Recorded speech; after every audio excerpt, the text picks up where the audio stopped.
Hola, hola, bienvenidos al Museo de Arte Moderno de Buenos Aires. Es un largo día.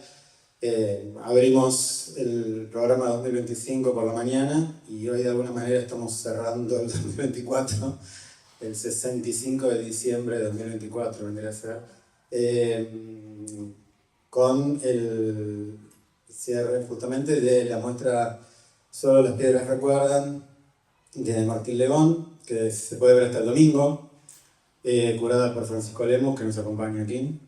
Y bueno, este evento que consta de dos partes, llamado Pinacoteca Incierta, es también el primer programa público del año, así que les agradezco mucho la visita.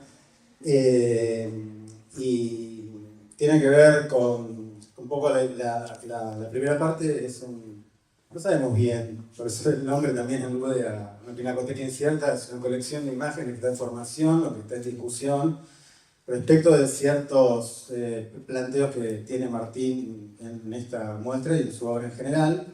Y bueno, pensé en que Jorge Macchi fuera su interlocutor, quizás con una lógica un poco algorítmica también, tampoco es que fue una... Me vino como el nombre de Jorge y creo que funcionó bastante bien. Por lo cual vamos a tener este diálogo entre ellos y vamos a ver un poco cuáles son esas imágenes que son como un fantasma de la exposición. Y luego sí vamos a tener en el segundo turno, diríamos en el cierre de Pinacoteca Incierta, una conferencia de Graciela Esperanza, que está aquí con nosotros también, donde pone la obra de Martín en la exposición, no solo las piedras recuerdan. Creo que es una canción de los Soft Boys, puedo recordarlo, ¿no? Only the Stones Remain. Esa es una rola. Only the Stones Remain. Digo, si lo quieren escuchar, es un muy buen grupo. No voy a dejar hablar de música por más que me lo pidan. Y Graciela va a poner la obra de Solo las Peras recuerdan en el contexto de lo que no vemos, lo que el arte ve, que es, entiendo, al día de hoy su último libro, su último ensayo. Luego me voy a referir un poco más a eso, pero en la constelación de artistas sobre los que ella trabaja en ese libro estupendo que te recomiendo con mucho fervor. Así que ahora mismo, Jorge Macchi tiene la palabra. Hola, hola, ¿se escucha? Gracias por venir.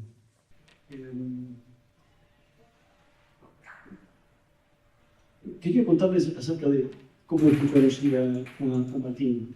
En el año 2009 nos encontramos en el Ditela, en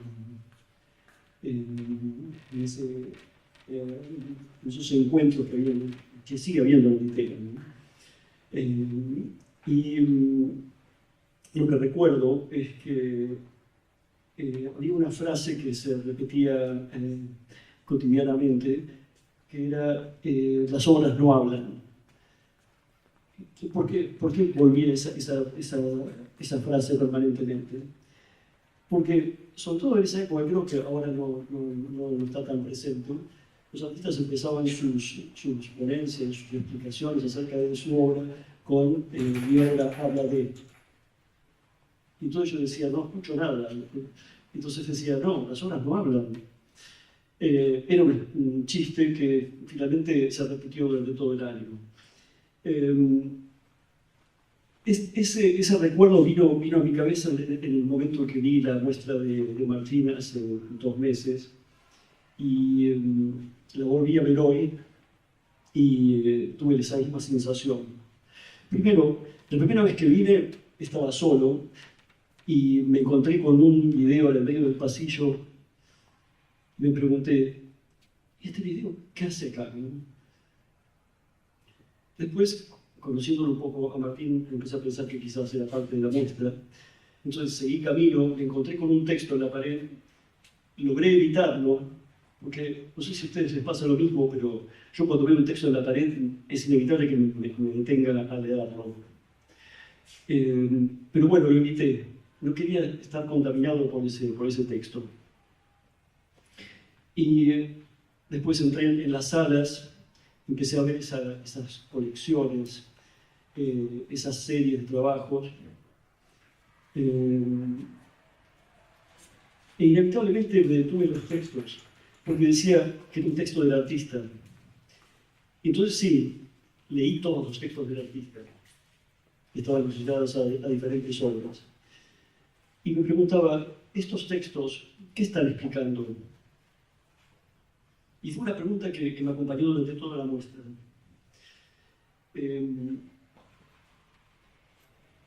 La muestra tenía, obviamente hay muchas referencias a la manualidad, y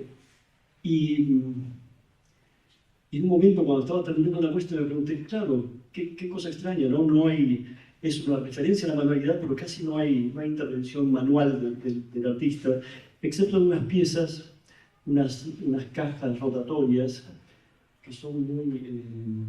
que me descolocaron absolutamente. Volviendo a esos textos,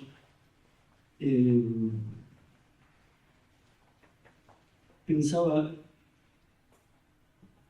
al leerlos, decía, qué interesante lo que está haciendo este artista, porque está explicando cosas y uno piensa que está explicando el trabajo, en realidad no está explicando el trabajo, no está explicando la obra de arte, está explicando elecciones que él hizo, materiales que él encontró, de dónde vienen esos materiales, pero de ninguna manera está explicando el sentido de ese trabajo. Entonces, finalmente me quedaba con esas cajas dando vueltas en el medio de mi cabeza y una frase que aparece enmarcada en un pequeño marco al comienzo de la muestra que dice: todo esto es porque sí, porque produce vértigo.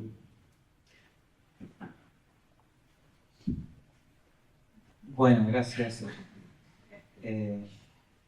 Sí, sobre los textos, creo que hay algo que atravesó la programación del museo este año, que fue la dinámica de arte y educación. Y quería que la muestra sea un poco una especie de llevarlo al paroxismo, ¿viste? Intervenir con esos textos las obras. Además, sabía que era una muestra compleja y algunos guías como no sé, como de soporte para la persona que lo estuviera viendo, quería entregar porque me parecía que los vínculos que se iban a realizar después eran más ricos con esa información. Pero es todo un tema, ¿no? De poner textos en las salas. Yo lo había hecho en mi muestra anterior en Galería en el 2021. Había escrito por primera vez un texto de sala. Y nada, para mí fue revelado la forma en la que eso de alguna manera modificaba la lectura. ¿Sabes que el epígrafe ese es un versito de un poema de Nicanor Parra, poeta chileno? Es un poema del 54, muy bodegueriano, muy pesimista también, pero bueno, en un momento dice eso. No me parece pesimista. Me parece bastante liberador. Igualmente no creo que eso defina la muestra. ¿Qué cosa? Ese texto.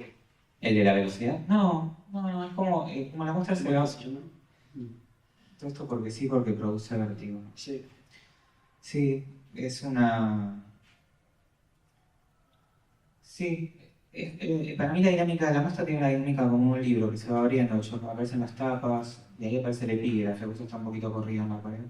Como si fuera un epígrafe que va a acompañar todo lo que para mí viene sucediendo hace 200 años, y que un poco lo que quería mostrar con unos videos después era en torno a una sensación, que es un poco esta sensación que se resume en estos dos versitos. Martín, abrimos la Pinacoteca Incierta. Dale, abrimos. Franco. Y el ruso, por favor.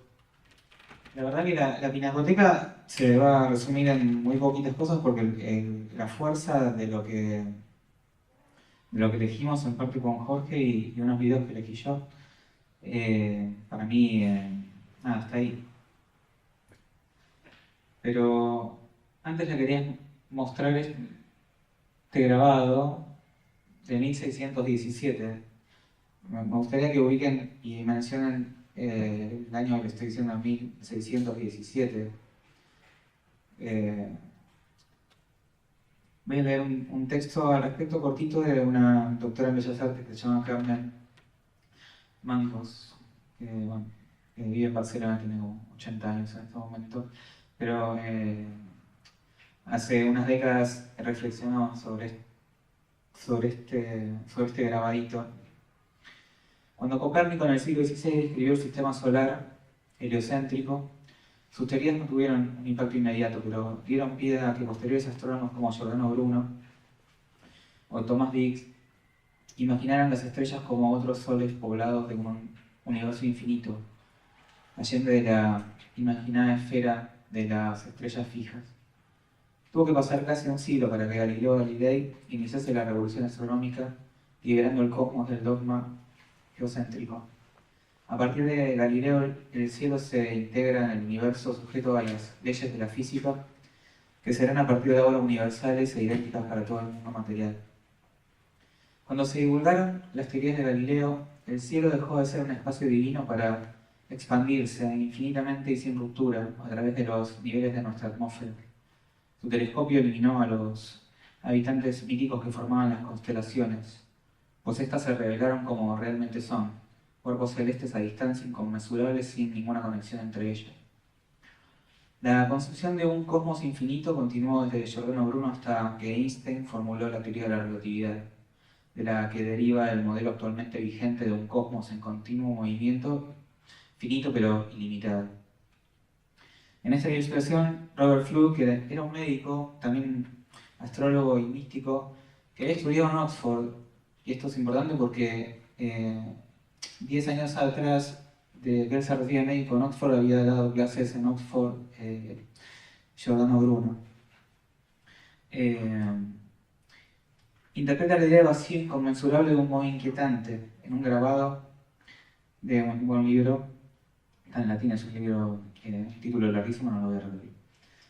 En este grabado, Fluke dibuja el espacio como un cuadrado, procurando una representación simétrica y estable, pero huyendo de la representación circular del universo, pues esa era la forma geométrica utilizada para representar el modelo aristotélico del universo geocéntrico, formado por esferas celestes. De esta manera evita también la confrontación religiosa del círculo como forma perfecta, del todo simétrica y aislada de su entorno. Fluke escribe en cada lado del cuadrado absolutamente negro la frase en latín exit in infinito, y así hasta el infinito, sugiriendo la idea de que en el espacio no hay un arriba ni abajo, ni derecha ni izquierda, que da igual cómo se mire, tanto el grabado como el mismo cielo dando forma gráfica a la concepción de un universo infinito, que excluye la idea de límite en consecuencia de horizonte. Es increíble, ¿no? Porque estamos hablando de 1617 y a Giordano Bruno lo queman vivo, porque si él se hubiese arrepentido, lo hubiesen asesinado y hubiesen quemado su cuerpo. Pero como no se arrepintió de ciertas cosas, lo quemaron vivo, boca abajo. En el 1600, clavado, el 17 de febrero, hace unos días, se cumpliría un aniversario. Así que nada, me parecía como increíble que esta es la primera representación del infinito en el espacio que tenemos como humanidad. Y a mí me parece que estamos entrando ahora, aunque no lo notemos, en una instancia muy oscura. No sabemos cómo van a ser los próximos siglos, pero claramente hay una bisagra entre lo que conocíamos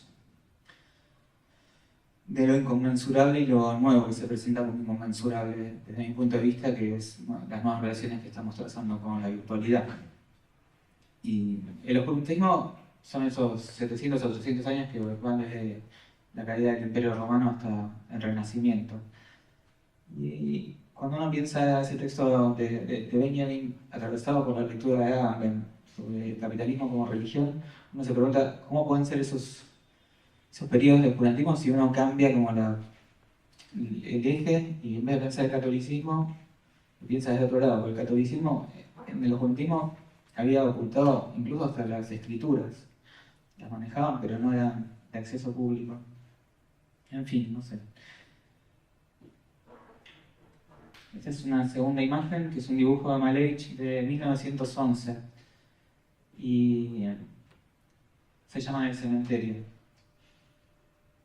Y para mí hay una relación directa entre el cuadrado negro sobre fondo blanco, el abismo de la abstracción de la muerte y el infinito también. En tanto representación, el rectángulo es la figura humana por antonomasia. No existe en la naturaleza, no existe en forma visible. Y esa parte también es muy interesante cuando uno analiza el cuadrado negro sobre fondo blanco. Esto es el funeral de Malevich, que me imagino que todos conocen la foto, pero el funeral fue una especie de gran retrospectiva. Lo velan junto a sus obras y lo ponen después en el cajón suprematista. Pero bueno, el cuadrado negro sobre fondo blanco siempre estuvo sobre su cabeza. En la tumba también la señalan con el cuadrado negro sobre fondo blanco. Se pierde en la Segunda Guerra, bombardeada toda la zona y actualmente, por una parte aproximada que estaba, hay un monumento. En fin, todo esto viene a cuento de que estamos entrando en una zona abismal para mí y está relacionada con los videos que seguramente vamos a ver después. Hay unas imágenes que terminan un poco con las dos esculturas que pensando en Giordano Bruno como una persona que después de todo ese proceso oscuro igual es sacrificado por la forma en la que había organizado sus ideas. La primera es en el lugar donde lo quemaron, la segunda es un monumento en Berlín. Tenía bastante más para decir sobre esto, pero me parece que se hace muy largo, así que vamos a pasar a la segunda parte.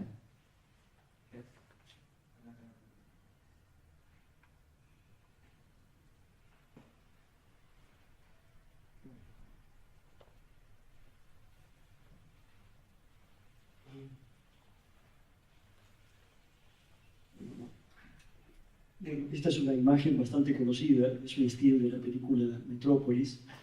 Y cuando surgió la idea de esta charla y la idea de recolectar imágenes que acompañen esta charla, inevitablemente me acordé de unas cuantas películas que tienen algún elemento en común. Porque es un poco con el clima que salí de la muestra. Vamos a ir pasando a las imágenes. Este es un detrás de las cámaras. Es la mujer que hacía de la María. En un momento de la filmación. Y aquí empiezan los paralelos, porque aquí encontramos al robot, a la máquina y a su creador. Aquí hay otro caso, otro paralelismo, ¿no? Frankenstein y su creador, y Caligari y su creación.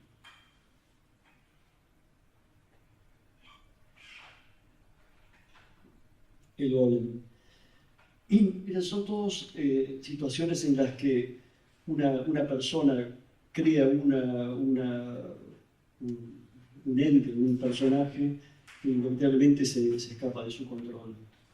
Y quizás esto que últimamente decía, que hace un rato decía Martín, tiene que ver con esto, ¿no? Yo no sé si diría que estamos entrando en épocas oscuras, pero siento que hay algo que se escapa de control.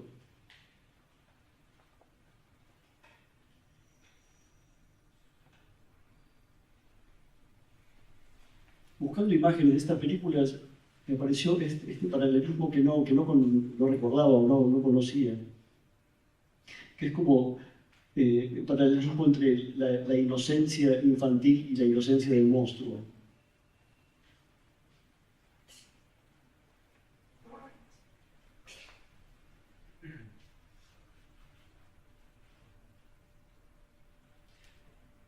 no sé si ustedes conocen esta imagen, corresponde a un momento en que había una votación en que había que decidir por el sí o por el no, por el fascismo, ¿no?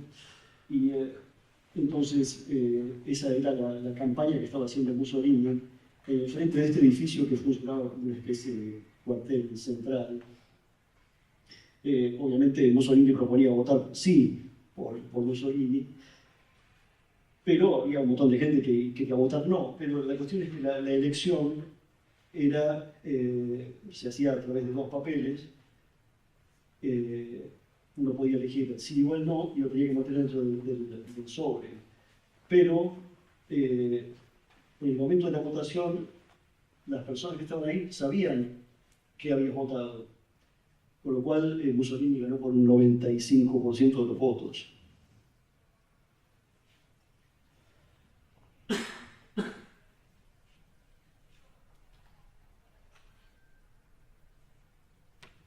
Es una imagen increíble, ¿no? Es impresionante.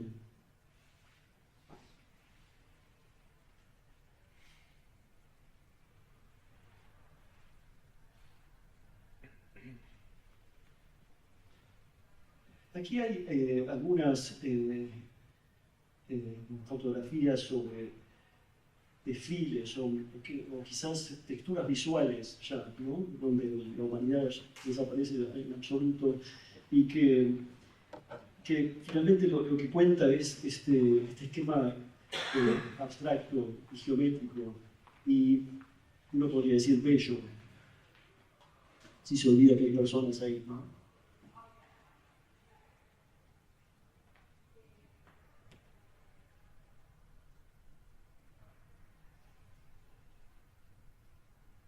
Hay algo de eso en esta dominación de la naturaleza, ¿no? En esta adaptación de la naturaleza, del caos de la naturaleza al diseño humano.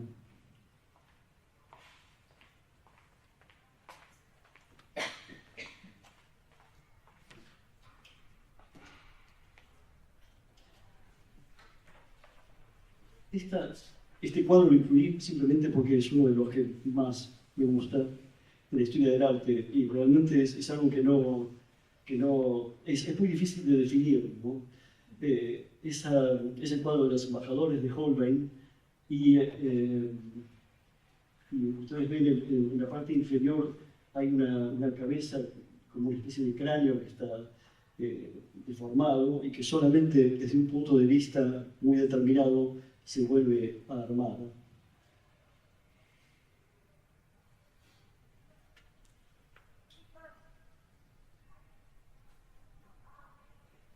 Lo que me llama la atención es que en esa época en que se pintó,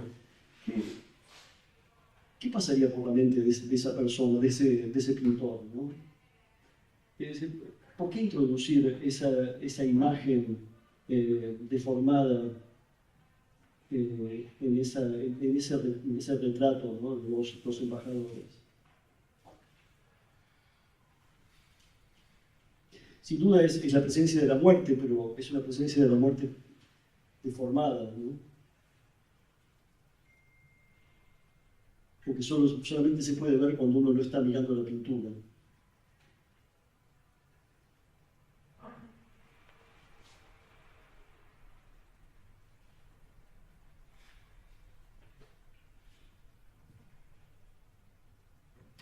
Bueno, cuando vi la muestra, paralelamente había visto esta película, ¿no? La vieron, se llama La Sustancia. No sé si es una muy buena película, pero digo, hubo algo de esa película que me hizo acordar a la muestra de Le Bon.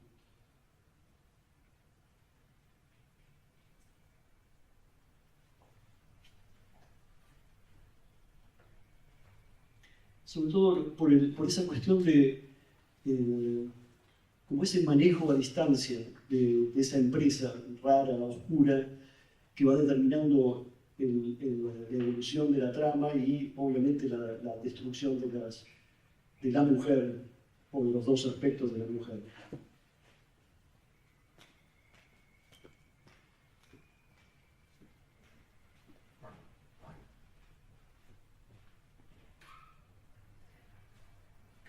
Y bueno, esta es una escena de la película El Resplandor.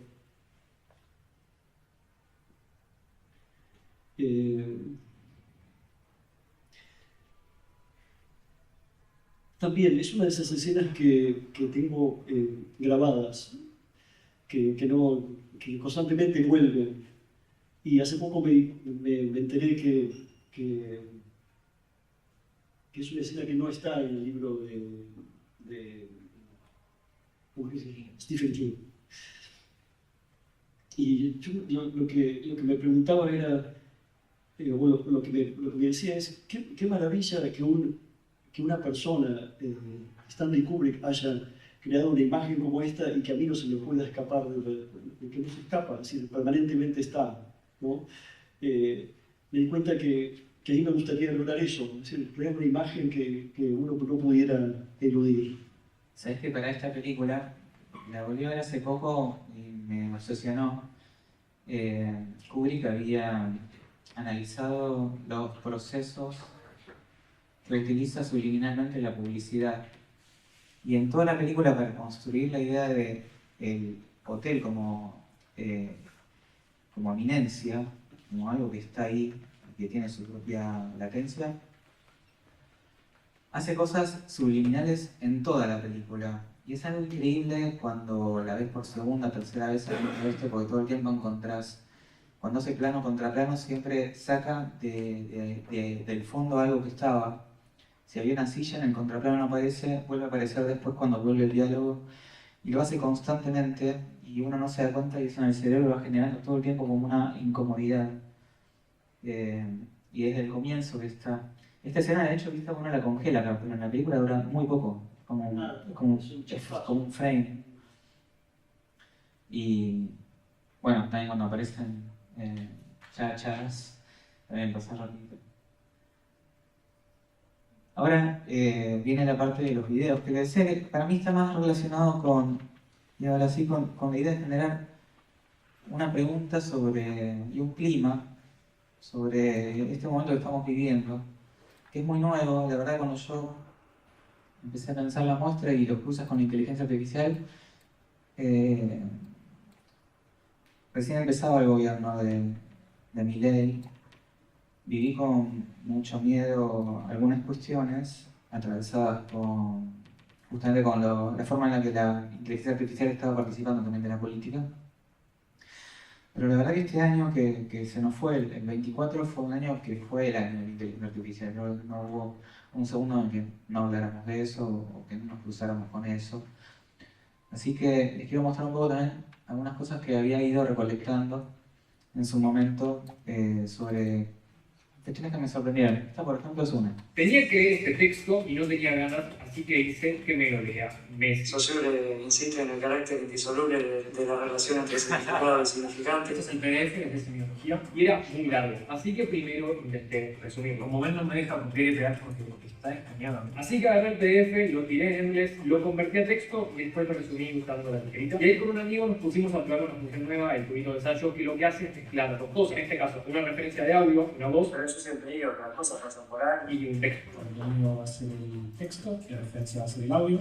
Lo dejamos acá. Quiero destacar que esta función todavía no es de acceso público, la estamos probando en un entorno muy cerrado y este es el resultado final. Curso de lingüística general, primera parte, principios generales, capítulo 1. Después agarré todo este flujo, lo guardé, le puse el iconito de la banderita argentina y ya podía hacer este proceso como cualquier PDF de forma automática. Acá hicimos la prueba con un texto de microeconomía. Los primeros intentos de sistematización de la ciencia económica se deben a los fisiócratas, ¿no? Y acá lo probamos con Harry Potter. Lo que vivió el señor y la señora Lordi, que vivían en el número 4 de Fidel Trail. Y así fue como pude hacer que Messi me lea un texto que no tenía ganas. Bueno, este es un punto gracioso, obviamente, pero también te da la pauta de cómo esto se puede hacer, ¿no? Cómo esto está pasando hoy. The experiment you'll be taking part in today Este involves es el experimento de Ash, y está en la tele apenas entramos. As you can see here, I have a number of cards, and on each card... Estos son actores de la década del 70, el experimento es de la década del 50. You're to look at the line on the left and determine which of the three lines on the right is equal to it in length. All right, we'll proceed in this order. You'll give your answer. Only one of the people in the group is a real person, a fifth person with a white t-shirt. The others are confederates of the experimenter and have been told to give wrong answers on some of the trials. The experiment begins uneventfully as subjects give their judgments. Two. Two. Two. Two. Two. Three. Three. Three. Three. But on the third trial, something happens. Two. Two. Two. Two. Two. The subject denies the evidence of his own eyes and yields to group influence. One. Ash found subjects went along with the group on 37% of the critical trials. But he found through interviews that they went along with the group for different reasons. One. One. They must be right. There are four of them and one of me. One. This subject's yielding is based on a distortion of his judgment. He genuinely believes that the group is correct. One. One. One. Two. One. Two.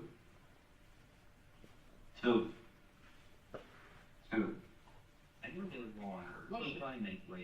Two. In this case, the subject knows he is right, but goes along to avoid the discomfort of disagreeing with the group. Here, the distortion is at the level of his response. Two. Two. Two. Two. In the previous experiment, the naive subject stood alone against the group. In this variation, Ash gave the naive subject a partner, here seated in the third position, who also gives the correct response. One. One. Two. One. Two. With a partner, yielding drops to only 5% of the critical trials compared to 37% without a partner. Although subjects report warmth and good feeling toward the partner, they typically deny that he played a role in their own independence. The partnership variation shows that much of the power of the group came not merely from its numbers, but from the unanimity of its opposition. When that unanimity is punctured, the group's power is greatly reduced. Sometimes we go along with a group because what they say convinces us they are right. This is called informational conformity. But sometimes we conform because we are apprehensive that the group will disapprove if we are deviant. This is called normative conformity. The strength of the normative factor is shown in another variation carried out by Ash. In this variation, the subject is told that because he had arrived late, he would have to write his answers. Subjects in this private response experiment are exposed to the same amount of misleading information as other subjects, but they are immune from any possible criticism by the group. One. One. One. And this enormously reduces the pressure to conform. Conformity drops by 2/3. Ash's experiment is a classic. It reveals how people will deny what they believe and submit to group pressure. It allows us not only to observe conformity, but to study the conditions that increase or reduce its occurrence. Hay un tema, lo traigo a colación porque bueno, esta es una actuación de la década del 70, el test fue realizado en la década del 50, pero las redes sociales funcionan de esta manera y los bots colaboran todo el tiempo a que se genere también ese clima. Y hay una relación de lo improfanable del discurso que se está dando a niveles muy profundos en las redes sociales sobre cómo se ponen en tensión también, o cómo hay como ciertos consensos sobre ciertas cosas porque se imponen ciertos conceptos y me interesó este test. Ahora vamos a ver una publicidad de una compañía de inteligencia artificial que muestra todos ejemplos de lo que puedes hacer con un prompt, para que se entienda hasta dónde llegó el video. Y esto tiene 7 meses ya. Creo que saben que el prompt es lo que se escribe para que el video exista, como una Instrucción. instrucción.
Bueno, nada de esto existió, ¿no?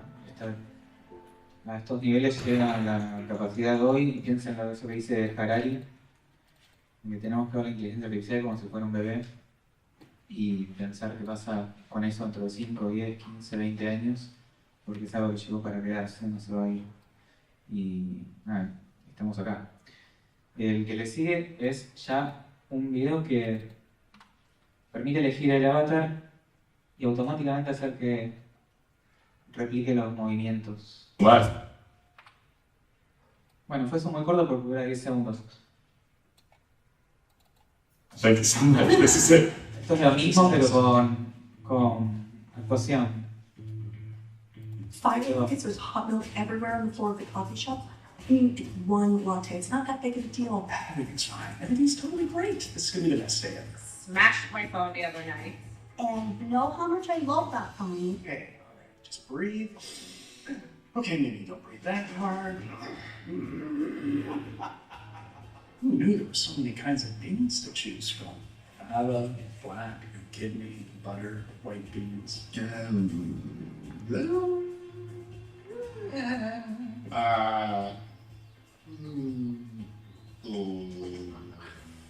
Now you're surprised.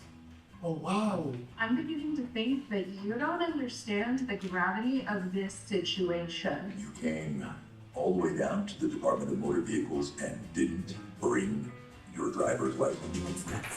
Everyone, settle down, please. I don't know how to be sad about closing my eyes. Oh, Perfect. You got it. Thank you so much. Thank you so much. This is it. All right, who's next? Son todas publicidades. Creo que la que viene ahora, de hecho, fue una de las primeras y más enigmáticas. Esta ya tiene 3 años. What if I were to tell you that I'm not even a human being? Would you believe me? What is your perception of reality? Is it the ability to capture, process, and make sense of the information our senses receive? If you can see, hear, taste, or smell something, does that make it real? Or is it simply the ability to feel? I would like to welcome you to the era of synthetic reality. Now, what do you see?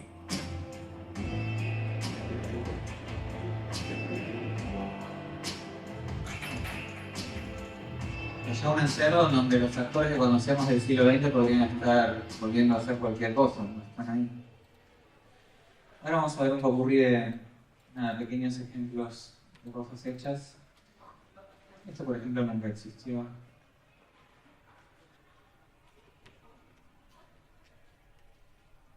Y también hay algo que se promociona ahora que es agarrar una foto antigua y darle vida. Una página que lo ofrece así como mandan rápido.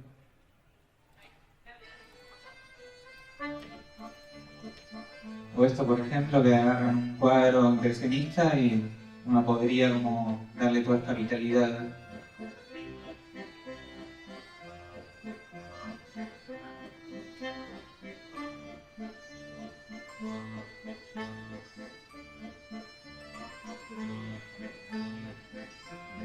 Sobre lo que vos decías del sí, ¿viste? De Mussolini. Ahora después de este viene uno. Damn son, feel like I'm the man son. Run up in your house and take your bitches up for ransom. Damn son, yeah I'm out of hand son. Yeah you're much different than that, no matter what the brand son. There's no one that two ways, you can be living ordinary. Wanna be on that wall, I don't care how much we gonna change. I don't care who I'm gon' blast, I don't care who I'm gon' spell. I'm gonna make my bag, you get it super ordinary. I'm gonna making them sing that Les Miserables. While I was in that LD upload, every time I am on wake, I'm cutting up past like Stevie. I love get some air, I love me bad. I'm gonna go stay, she was fine. I'm still thinking of my breath, so upload it like it. Everyone act like they okay, everyone know that they in sorrow. Everyone act composed to get it, everyone lose their minds tomorrow. So many act like they the first, much of them know that they is borrow. All they to me out of my way, I don't know fuck is the motto. Reckless with the routine that combos, man, that's really when I'm so proud. Damn son, feel like I'm the man son. Run up in your house and take your pictures up for ransom. Damn son, feel like I'm the man son. Run up in your house and take your pictures up for ransom. Damn son, En fin, vamos a marcar algo. Pero...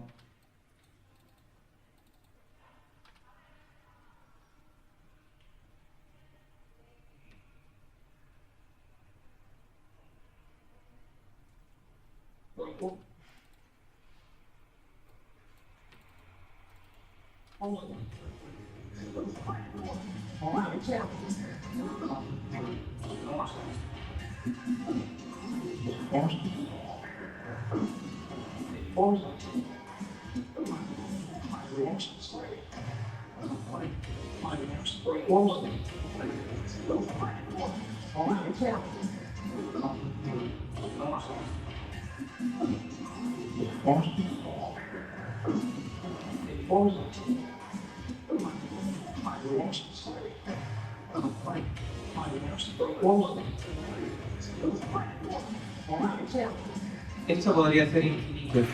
Uno lo puede dejar abierto al punto de que no corte nunca.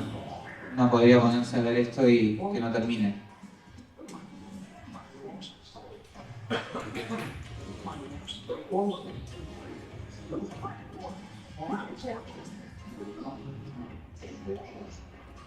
Vamos a pasar al 17.2 después. Dale.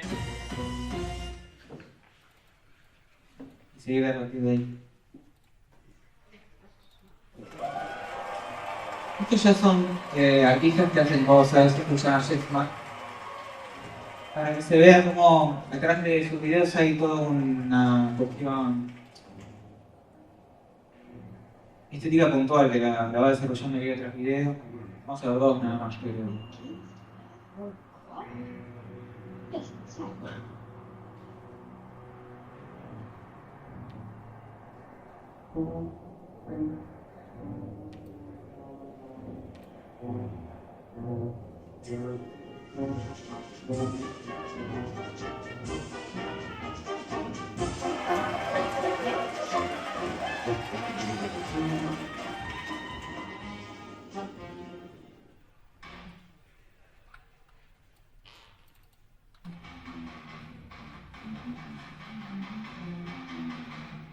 Este es un artista que se llama Rubio, que hace publicidad a esa altura, tiene un imaginario tan reconocible con esos látex negros y toda la parte más metal.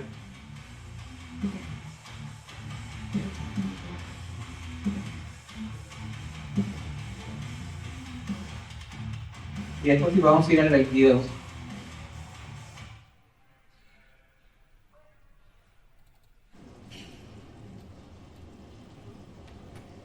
Este ya es un video de música que hizo un artista que a mí me gusta mucho, muy conocido, John Rothman. Fue en la Bienal de Venecia, en la anteúltima. Y todo el video ya está hecho con...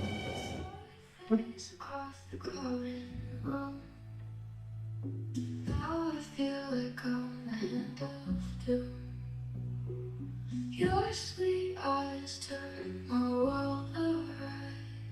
Your fake smile was just another lie. Why did you know that his dream come true? Used to go to sleep with thoughts of you. On your phone, you never noticed me. Now I'm about to be on your TV. We're gonna party in the blood tonight. Watch the sparks as they ignite. Shattering hearts with a glass. Make a fit with your eyes tonight. Thousand words in the coin. For every heart there's a phone. Take the time and break. Turn this world into a stage. No more whispers, no more lies. See the truth beyond their eyes. Raise our voices to the sky. Watch the world come crashing by.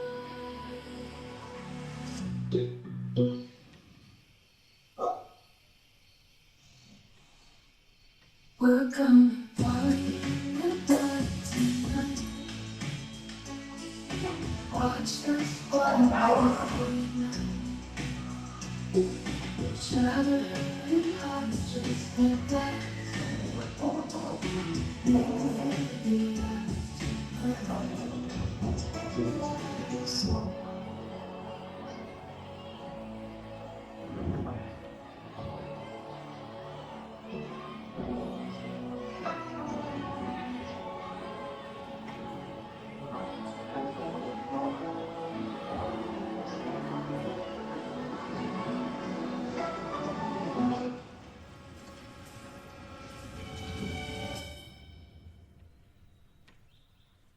Ahí ya estamos llegando al final.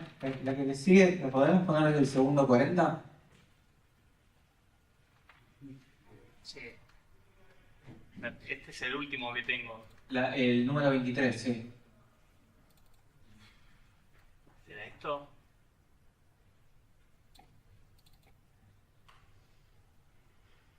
No, no era esta, pero no importa. Ok. Ya estamos. Bueno, está, igual no hay problema. Vamos acá. Un poco. Vos no los habías visto, ¿no? Ah, son fotos. Jodido, ¿no? Esta la eligió Jorge.